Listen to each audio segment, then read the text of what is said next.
हम देख पाते हैं एपिसोड के शुरुआत में कि जो माकी है वो अपने टाउन जाती है और वहाँ पर एक लड़का यानी कि नोयाया उसके लुक की बुराई करता है और बोलता है कि ये तुम्हारा जो लुक है वो वक्त के साथ काफी ज्यादा भद्दा होता जा रहा है माकी चैन।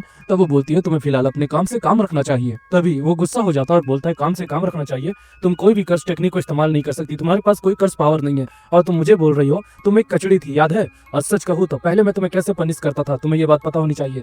हम देख पाते हैं दोस्तों कि पहले के टाइम पे शायद नोयाया जो है वो माकी को फिजिकली और मेंटली काफी हैरेस करता था। माकी इसका कोई भी जवाब नहीं देती और आगे बढ़ने लगती है। तभी बैकग्राउंड से एक आवाज आती है कि तुम फ्रॉडिवन वॉल्ट में नहीं जा सकती हो। तब माकी बोलती है मुझे इसकी अनुमति मिली है, मैं जा सकती हूँ। दूसरी तरफ फ्लैशबैक में हम देखते हैं कि माकी फुसीगोरो को ये बता रही होती है कि तुम एक तरह से नोबिता के द्वारा बताए गए जितने भी जेनिन क्लैन के कर्स टूल और एसेट्स और मनी है उन सब के अभी वारिस हो और उन सबको अभी एक्सेस कर सकते हो, तो तुम ये काम करोगे तो ज्यादा आसानी होगी। तभी फुसीगोरो बोलता है कि माकी सान मैं ये करना पसंद नहीं करूंगा, मैं चाहता हूँ कि आप ये करें। तब वो लोग बोलती है यानी माकी बोलती है कि वो मुझे अनुमति नहीं देंगे, प्लस वो मुझे उतना पसंद भी नहीं करता है। तब वो बोलता है कि मैं ये नहीं जानता, मुझे लगता है कि आप ही में से बढ़कर हो और जहाँ तक जेनिन क्लैन की बात है आप ही उनकी असली हकदार हो। हम फिर दोबारा से प्रेजेंट में आते हैं। तभी हम देखते हैं कि वही मेट चिल्लाती है कि तुम वहां पर नहीं जा सकती हो और उसके बाद वो बताती है कि मुझे एक ही बार खुशी हुई थी जब मैंने तुम्हें जन्म दिया था माकी। इससे हमें पता चलता है कि ये जो औरत है वो माकी की मदर है। माकी आगे बढ़ती है और वही प्रमुख द्वार को खोल देती है जो कि सील से बंधा हुआ था और दरवाजा खुलते ही वो फादर नाम बोलती है। दूसरी तरफ कुछ आदमी यही बातों पर चर्चा कर रहे होते हैं कि जो मेगुमी फुसीगोरो है वो अगर जेनिन क्लैन का हेड बन गया तो बहुत ज्यादा दिक्कत होगी। सच कहूँ तो माकी भी ये चीजें डिजर्व नहीं करती थी, लेकिन जब से गोजो सातोरो सील्ड हुआ है वैसे ही बैलेंस उथल पुथल हो गया है। हमें जल्दी ही कुछ करना पड़ेगा, लेकिन अगर उसे हेड बना दिया गया तो फिर बाकी क्लैंस को लेकर काफी ज्यादा खतरा है। और इससे हमें एक नोट्स को पढ़ने की मौका मिलता है जिसमें यह बताया गया रहता है कि जब से सातोरो गोजो सील हुआ है तब से जितने भी सोसाइटीज है और क्लैंस है उनमें काफी ज्यादा ही क्राइम्स बढ़ गए हैं और मामला काफी ज्यादा गंभीर होता जा रहा है। तभी हम दोनों को क्लियरली देख पाते हैं, उन दोनों को जिनमें से एक नोयाया रहता है और एक शायद जिनिची रहता है। हम देख पाते हैं कि वो लोग बात कर रहे होते हैं कि हमें कैसे भी करके इन तीनों को खत्म करना होगा, माकी, मेगुमी और साथ ही में यूजी। ये तीनों ही हम पे काफी बड़ा बोझ बनने वाले हैं। दूसरी तरफ हमें दिखाया जाता है कि जो माकी के फादर है वो माई-सान की जान ले लेते हैं और ये चीजें माकी देख रही होती है। माई-सान बोलती है कि तुम यहाँ पर क्यों आई इडियट, और दूसरी तरफ दरवाजा दोबारा से बंद हो जाता है। तभी हम देखते हैं कि माकी-सान अपना कर्स टूल निकालती है जिसका नाम है जुजुकुमो या मास्टरपीस। ये कर्स टूल है जो कि ड्रैगन बोन से बनाया गया है। हम देखते हैं कि जो माकी है और माकी के फादर है उन दोनों में काफी भयंकर लड़ाई हो रही होती है जिसमें जो माकी है वो जख्मी हो जाती है और उसके जो फादर है वो माई को और माकी को दोनों को साथ में घसीट रहे होते हैं और बताता है कि मेरी तुम लोग बेटी होने के नाते कोई काम की नहीं हो, सच कहो तो तुम लोग मेरी इक्वालिटी में कुछ भी नहीं हो। और हम देख पाते हैं कि जो माकी के फादर है वो माकी को सीढ़ियों से फेंक देते हैं और माकी नीचे गिर जाती है।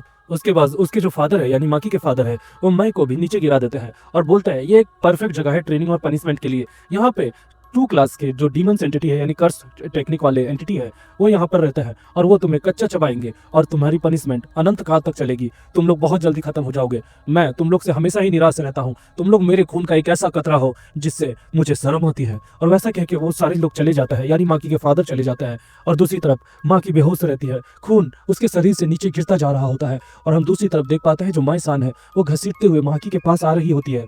वो थोड़ा देरी तक उठती है और उसके बाद उसके गालों को सहरा कर बोलती है कि माकी तुम वाकई में काफी ज्यादा ताकतवर थी और हमेशा ही ताकतवर रहोगी। और हम देखते हैं वो उसके ओठों के करीब आ जाती है और बोलती है कि मैं ये केवल तुम्हारी भलाई के लिए ही करूंगी। हम देखते हैं कि कुछ धुंधली सी इल्यूजन हमें दिखती है और माकी का होश वापस आ जाता है। हम देखते हैं कि माकी अपने आप को एक आइलैंड वाले बीच पर पाती है और उसके बगल में माई रहती है। हमें ये पता चलता है कि माई का अंदर का कोई डोमेन है या कोई इल्यूजन है जिसके अंदर माकी है। माई ये बता रही होती है कि अगर तुम ये चीज मुझे महसूस कर पा रही हो और देख पा रही हो तो मैं कब का मर चुकी हूँ, लेकिन मैं यहाँ पर तुम्हें लाई हूँ एक चीज बताने के लिए, तुम काफी ज्यादा ताकतवर थी बहन। ये चीज मैं हमेशा से जानती थी।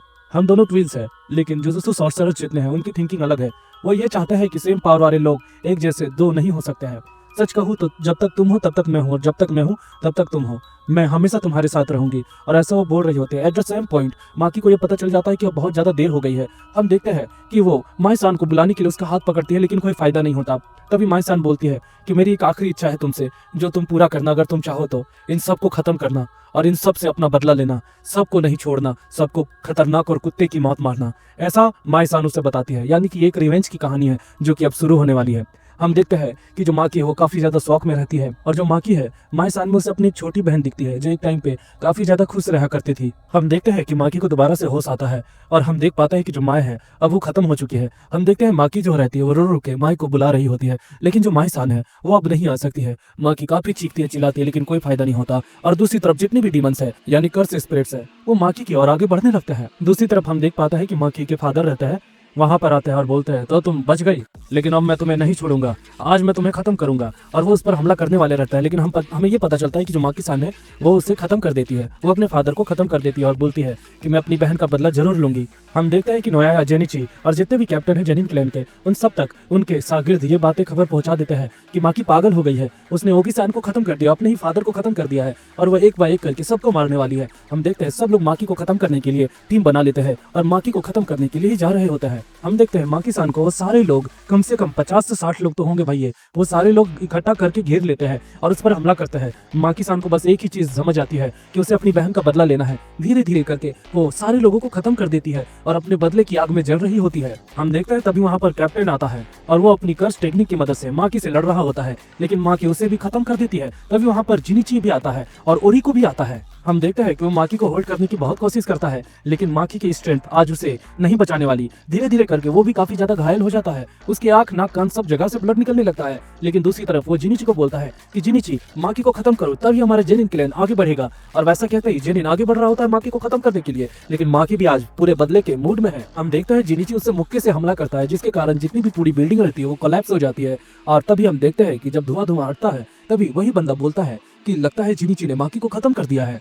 ये बोलते ही वो अपना दम तोड़ देता है और खत्म हो जाता है, क्योंकि उसने काफी पावर्स इस्तेमाल कर ली थी जो कि उसके लिमिट से परे थी। लेकिन दूसरी तरफ हम देखते हैं कि माकी जो रहती है वो जिनिची का सर पानी में फेंक देती है, जिससे हमें ये पता चलता है कि माकी ने जिनिची को भी खत्म कर दिया। तभी वहाँ पर नोयाया आता है और बोलता है तुम तो काफी बड़ी कातिल निकली, क्या तुम्हारे पास कोई दिल नहीं है? तभी हमें पता चलता है कि माकी बताती है दिल वो तो मेरा बहुत पहले ही टूट गया है। हमें विजन्स दिखाए जाते हैं माकी के, जिसमें माकी पहली बार तोजी को देखती है जो कि सबसे खतरनाक बंदा था, और दूसरी तरफ माकी जो रहती है वो नोयाया से लड़ रही होती है काउंट करते करते। तभी हम देख पाते हैं कि जो नोयाया है वो माकी को एक लात मारता है और उसकी तरफ भाग कर आके बोलता है कि मैं तोजी को नहीं हूँ, मैं जानता हूँ वो ताकतवर है, लेकिन वो बस एक कायर है, असली ताकतवर मैं हूँ। और ऐसा बैट बोलकर वो माकी को काफी मुक्के मारता रहता है। हम ये देख पाते हैं कि माकी और नोयाया की काफी भयंकर लड़ाई हो रही होती है, जिसमें जो नोयाया होता है वो माकी पर काफी ज्यादा भारी पड़ रहा होता है, लेकिन उसकी दूसरी तरफ जो माकी है वो काउंट कर रही होती है। आखिर उसकी काउंटिंग का कोई तो राज होगा। हम देख पाते हैं कि माकी काफी ज्यादा गंभीर हो जाती है, लेकिन उसके बाद भी वो हिम्मत नहीं हारती है। माकी अपनी ताकत इकट्ठा कर कर एक ताली मारती है और उसके बाद वो थोड़ी देर के लिए शांत हो जाती है। हम देखते हैं कि दूसरी तरफ जो नोयाया है उसे ऐसा लगता है कि माकी उसे ट्रैप करना चाहती है, लेकिन वो दूसरी तरफ से घूमकर उसको मारने की कोशिश करता है। तभी हम देखते हैं माकी उसकी स्पीड को कैच कर देती है और बोलती है तुम 24 टाइम्स के फ्रेम में चलते हो, यानी कि जहां तक मैं ये जानती हूँ तुम उतने भी ज्यादा फास्ट नहीं हो। और दूसरी तरफ माकी उसे एक मुक्का मारकर जमीन में पटक देती है। हम देखते हैं उसके मुक्के का बल इतना ज्यादा तेज होता है जिसके कारण जो नोयाया की फेस की पूरी हड्डी है वो चकनाचूर हो जाती है और शायद नोयाया भी दम तोड़ देता है। उसके बाद हम देखते हैं कि जो माकी है वो अपनी मदर को ढूंढ रही होती है और उसकी मदर उसके कहीं नहीं मिलती है। तभी माकी दरवाजा खोलती है और उसके पास उसकी मदर रहती है जो कि काफी ज्यादा घबराई हुई रहती है और काफी भीख मांग रही होती है उसे छोड़ने की, उसे माफ करने की। तभी माकी बोलती है कि आखिर आपने उन्हें क्यों जाने के लिए दिया? तभी जो माकी की मदर वो बोलती है कि तुम क्या बातें कर रही हो? तभी माकी अपना तलवार निकाल लेती है, जिससे उसकी मदर काफी ज्यादा चिल्ला रही होती है और माकी उसे भी खत्म कर देती है। दूसरी तरफ हम देखते हैं कि हल्की फूल की जान नोयाया में रहती है, जिसके कारण वो काफी लंगड़ाते लंगड़ाते आ रहा होता है और फिर गिर जाता है। वो बोलता है कि माकी मुझे मार नहीं पाई, लगता है कि मैं जिंदा हूँ। तभी हम देखते हैं कि जो माकी की मदर है उनकी भी थोड़ी सी सांस चलती है और वो नोयाया को खत्म कर देती है और खुद भी खत्म हो जाती है। फिर हमें पास्ट का सीन दिखाया गया रहता है। माकी की मदर बोल रही होती है कि मैं बहुत बड़ी खुशकिस्मत हूँ कि मैंने तुम दोनों को जन्म दिया। हम दूसरी तरफ देख पाते हैं कि जो माकी रहती है वो अपनी बहन की जो लाश है उसे कंधे में टांग कर जा रही होती है। तभी हम देखते हैं कि जो पीले बाल वाली लड़की है वो काफी ज्यादा रोती है और बोलती है कि माँ जान, मैंने इसीलिए तुम्हें बोला था नहीं जाने के लिए। माकी बोलती है कि इसका ध्यान रखना और माकी चली जाती है। इस कहानी से हमें यह पता चल पाया है कि माकी ने अपना सारा बदला ले लिया और सारे जेनिन क्लैन और सारे दुश्मन क्लैन को खत्म कर दिया, जिसके कारण अब कोई क्लैन जिंदा नहीं बचा है। और इसी के साथ दोस्तों एपिसोड 4 खत्म होता है। मिलते हैं एपिसोड 5 में।